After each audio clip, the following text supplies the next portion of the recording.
Marriage equality finally comes to Mexico, but there's a caveat. So in the recent ruling, the justices write, as the purpose of matrimony is not procreation, there is no justified reason that the matrimonial union be heterosexual, nor that it be stated as between only a man and a woman. Such a statement turns out to be discriminatory in its mere expression.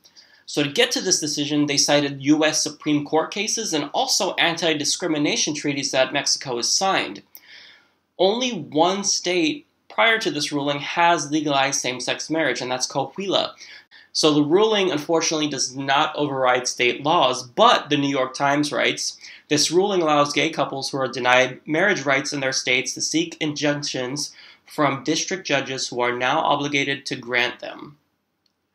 So unlike our system where we have judicial review, which means that the Supreme Court can invalidate laws that are contrary to the Constitution, well, Mexico's Supreme Court system is not as straightforward. So 1/3 of Congress, or 1/3 of a state's Congress, or the Mexican Attorney General has to ask the court to review the constitutionality of the law in order for them to be able to actually strike it down. Now, seeing that this presumably wasn't the case, it's not actually going to overturn all of the state's laws. So, according to Jose Caballero, a scholar of Mexican constitutional law, this ruling will benefit couples with money. Poor ones will not have time or money to file an injunction needed.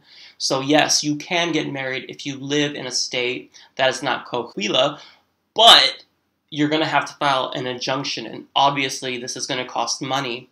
So there's not equal access to marriage.